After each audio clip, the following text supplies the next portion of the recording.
waa sidee xaaladda gobolka Amxaarada 24 saac ee la soo dhaafay Soomaali ku go'doonsan magaalada Dhibeek ee gobolka Amxaarada duqeyn cirka iyo dhulkaba ah oo ku socota gobolkaasi iyo ciidamada militariga dalka Ethiopia oo bilaabay howlgalkoodii rasmiga ah waxaan idin la wadaagi doonaa muuqaalo ciidamada Ethiopia oo ku sii qulqulaya buuraleyda gobolka Amxaarada si ay qayb uga noqdaan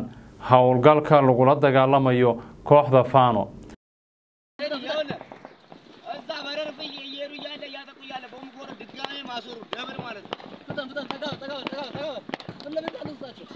dadkii ugu badnaa oo ku dhintay magaalada Bahardar iyo mid ka mid ah hogaamiyayaasha Fano oo wiilkiisii lagu dilay halkaasi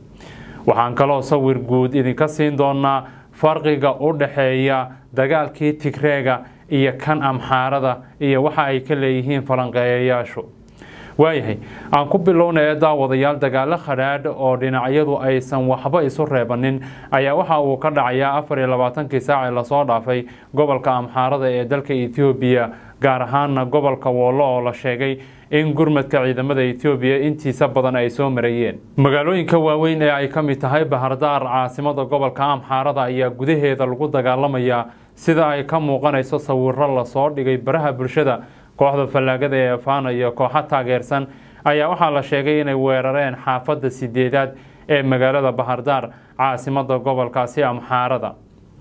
wararka qaar ayaa sheegaya inaan Jaanisba loo helin in la aaso meydadkii labada maalmood ee la soo dhaafay ku dhintay duqeymihii iyo dagaaladii ka socday magaalada waxaana la sheegay in wadooyinka magaalada Bahardar ay karooran yihiin meydadkii oo aan loo helin fursad lagu aaso ciidamada dawladda ayaa bilaabay howlgal rasmi ah oo lagu sifeynayo kooxaha Fano waxaana socota duqeyn aan loo meeldaynin oo ciidamada dawladdu ay wadaan waxa kale oo soo baxaya in meelaha ay ciidamada dawladdu yimaadeen ay ugaarsanayaan dadka ehelka la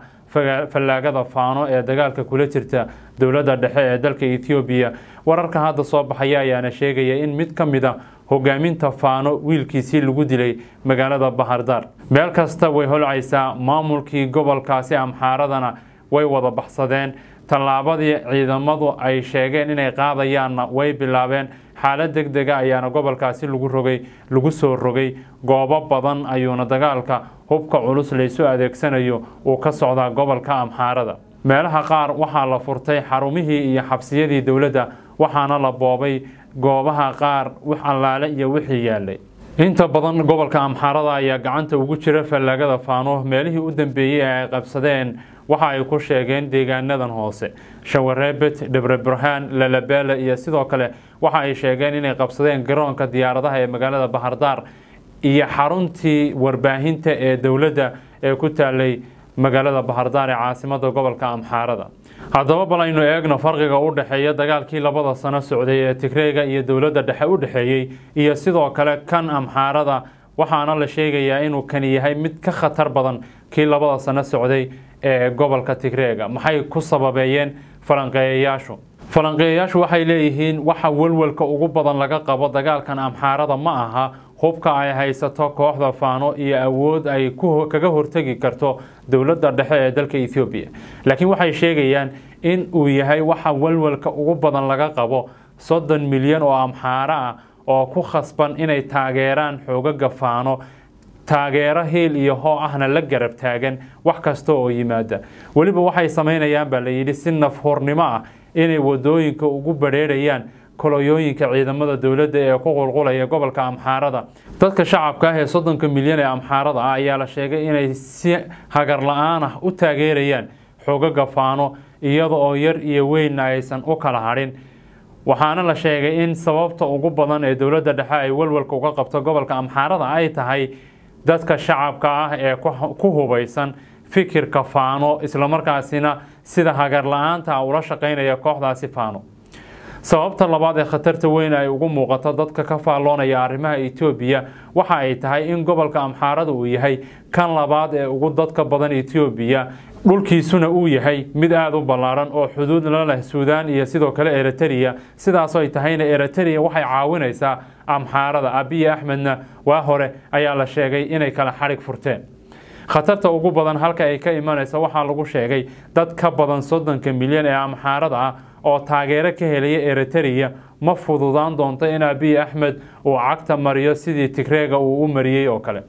waxyaabaha ay dagaalkii Tigreega iyo kan Amxaaradu ku kala duwan yihiin ayaa lagu sheegay in Tigreegu ay ka tiro yaraayeen dhulkooduna uu koobnaa awood ka xoog badan oo laba dowladood ahna ay wajaheen halka haatan Amxaaradu ay haysato fursad qaali ah oo ay ka helayaan dhanka Eritrea.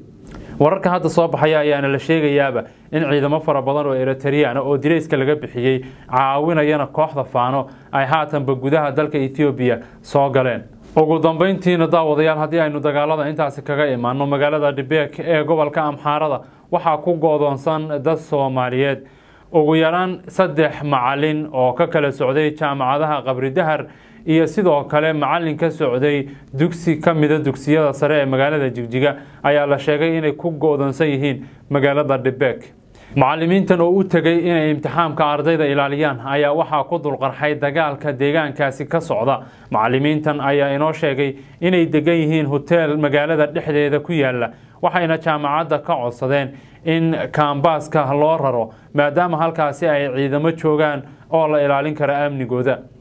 diyaaradaha iyo duulimaadyadii ayaa gebi ahaanba la joojiyay sidoo kalena waxaa xidhan wadooyinka ilaa iyo Bahardar ma fududa in safar dhulka la maro marka loo eego dagaalada ka socda aagaasi iyo mashaqada ka taagan.